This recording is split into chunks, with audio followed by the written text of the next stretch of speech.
We asked a number of people what word comes to mind when they hear the word Bible, and this is what we got.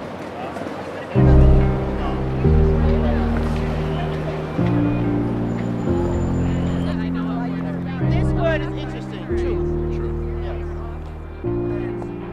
Inspired. We're calling it the Great Bible Experiment, and in September, we'll be exploring the Bible in New Haven, Albany, Providence, and Boston through a series of town hall discussions led by 3 very different people with very different perspectives: a United Methodist clergywoman, a secular Jesus follower, and a Catholic priest.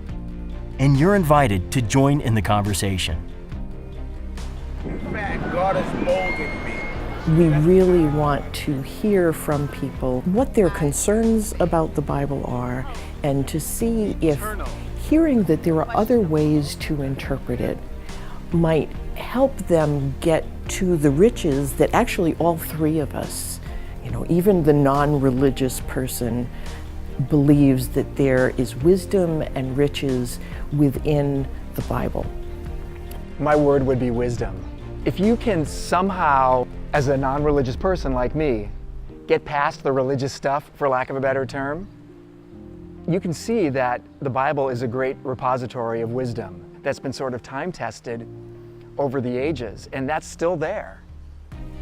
I think some people would be delighted to know that they're allowed to draw wisdom and inspiration from the Bible, because this conversation has to do with the big questions about our lives, our ethics, our morals, the meaning that we have in our lives, what our lives are about.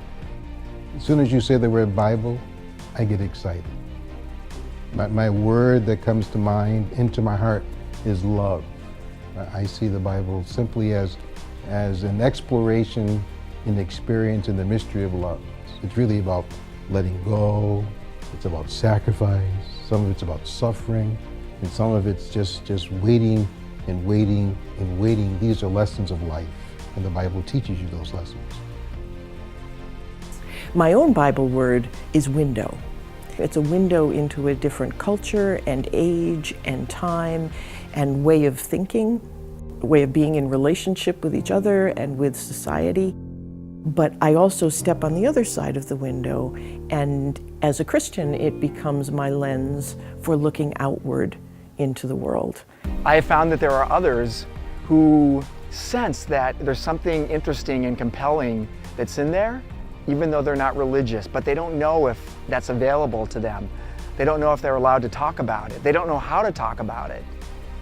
They may see that there's lots of stuff in the Bible that's either puzzling to them or off-putting, but in the midst of that, there may be some things that are super important.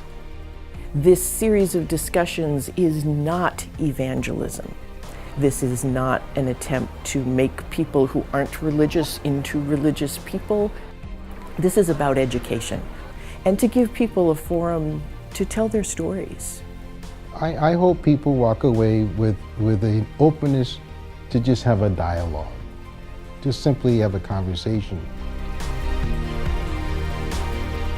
What would your word be?